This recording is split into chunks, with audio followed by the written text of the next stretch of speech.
Brian Holland of the Offspring, right before the show tonight. How's the tour going? It's going great. We got a rickety old camper here, and we're making it to the shows, luckily, everyone. It's the return of punk, huh? That's right, the return of punk. No, actually, punk was never gone. Yeah? It was just... it just developed underground. It was hiding. Yeah, exactly. Exactly. So you were there in the beginning, huh?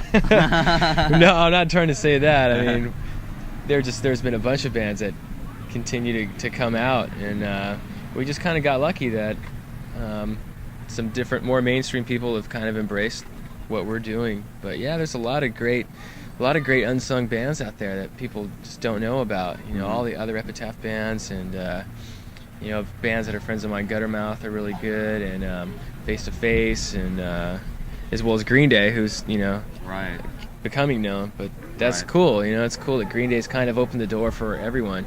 That's true, and it's almost as if some of the things they do on stage are just as important as the music, huh?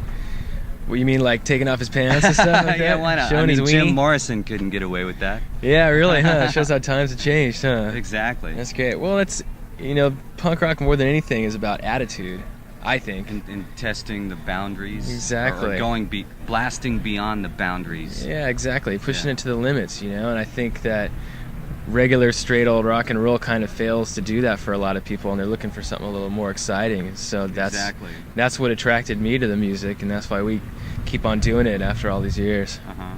You think it's just that rock and roll hasn't died, it's just a form of it has been reborn? Has mutated. Exactly, yeah. mutated. Yeah, I'd say that's how it is, kind of, yeah. It's just a matter of energy. People want energy, huh? And if you try to suppress energy, then it's going to come up anyway. Exactly. Some weirdo will go out there and do things in a different way that no one's heard of before, and do it raw or punker or however you want to put it. It's not necessarily a matter of being able to play your instruments real well or any of that. Just having a good time, man. Exactly, and that's what comes through. That's what people really like. And it's not about learning formulas, huh? Oh, absolutely not. Yeah, no. Because once it gets packaged like that, it's over with. No one cares, huh? Yeah, it becomes very sterile. The idea is to kind of have an edge to it, to have kind of a rawness about it. No one that I know in any band has ever really taken a lesson of any kind, and right. It's almost like that's how new styles are born, through experimenting. Exactly. Not just going to GIT. I don't know if you have those out here, Guitar Institutes. I'm not familiar with They have these horrible commercials where some guy goes, he walks in there, a dumb kid, and comes out with poodle hair and does a Yngwie Malmsteen guitar lead. It's like, oh God, so it's not really? Like that at all. Yeah. People don't really care anymore about how accurate you play. It's about what you can do with the crowd. How you can raise the level of intensity. Yeah, exactly. Nirvana was great at doing that kind of thing. Music is supposed to convey some kind of feeling, and what people in my age group get into is the rebellion and the anger and getting out frustration. And so trying to convey that in music really isn't about technical prowess or anything like that. It's about just going out there and hammering it out, Right. So minimalism is back, right? Less is more, very much so. Totally. Right. Do you think that if you put too much into the music, it ruins it? I think it can. Depends on how you do it. The more you put into it, the more careful you have to be, because it tends to get diluted that way. Right. I think. Yeah, a few just real strong basic power chords can have a lot of punch. It's like the Ramones are a great example of that.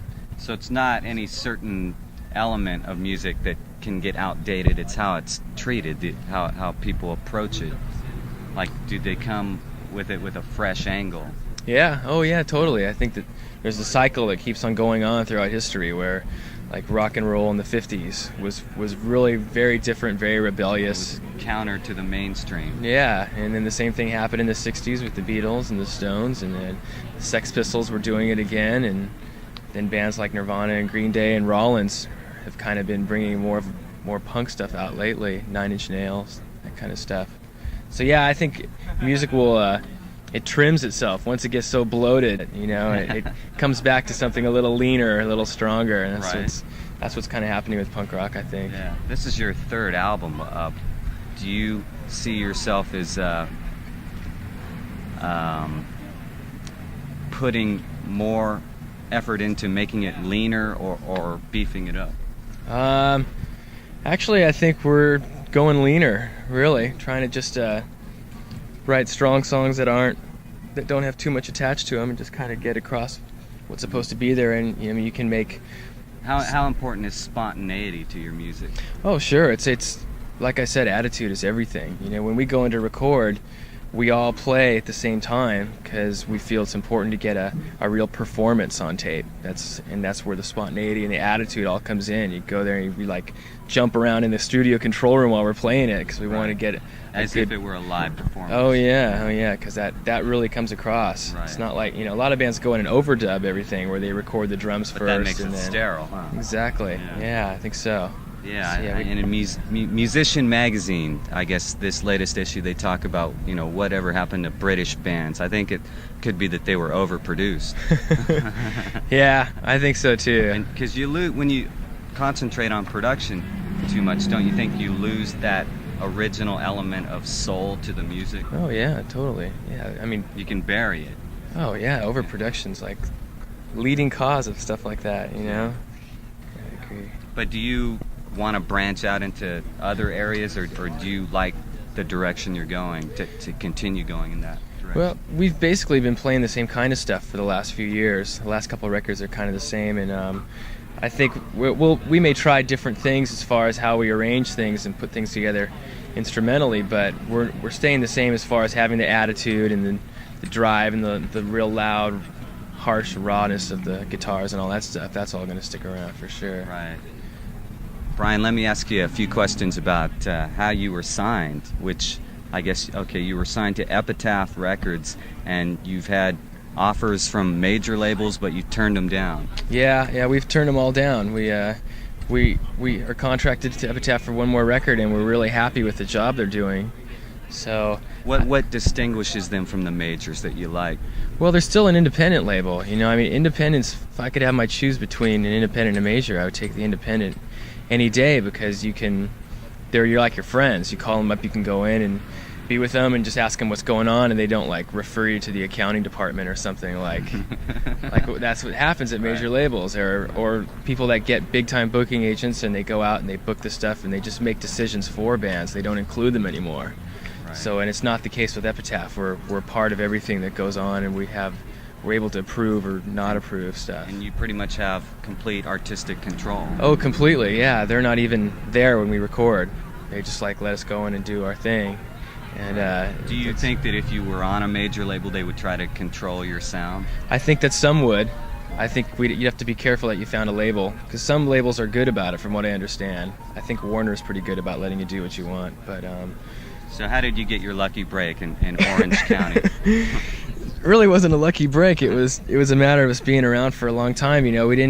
We started about 7 years ago, and we weren't trying to make it big. I mean, that's the whole wrong idea. It's the whole wrong way to go about it. We did it because it was what we enjoyed, and rather than trying to go out and find a major label or something, we went out and we pressed our own 7-inch, and we paid for it ourselves with our jobs, and we could only afford 1,000 of them, and we spent like 2 years trying. We could hardly give them away, We spent a couple years doing that. Then a little bit later, we signed to Cargo, another independent label, and again, we paid for our own record and put it out, and we were just doing it because we were enjoying it. And eventually, we met Brett because we recorded at his studio, and he asked us to be on his label eventually, and we thought that was a good idea because they're a great label. They were the best label we were on up until that point. Well, actually, the Offspring have become the first really band to break from that label. I guess if you call it breaking, I don't. on a widespread basis, on a widespread scale. Yeah, well, it's gone farther as far as radio and that stuff goes. Right. I think the thing that people don't really realize about Epitaph is that they sell a ton of records regardless. If Bad Religion sells like 100,000 records, right. And that's like it's a lot of records. And I think the bigger labels and the more commercial radios, stations and stuff like that, they're really not aware of this kind of crowd that's existing because no one's representing them or whatever. But Right. yet they're going out and they're buying the records, and these bands are really well known. So It's like, do you think MTV really helps these type of bands? I think, if you can take something like MTV and put a video that is good on it, or something that's a different kind of music, then it can be. It's really kind of a tool to get something kind of neat across. It doesn't have to be looked at as like something that's cheesy or anything like that. If you turn on MTV and you can see a video by us or Green Day or something like that, then or Tool, yeah, then I think it's a lot funner to watch. Oh yeah. So yeah, I think it's Right. okay. All right. Well, Brian, you've got a show tonight. Have fun. Okay, thanks a lot. Thanks a lot.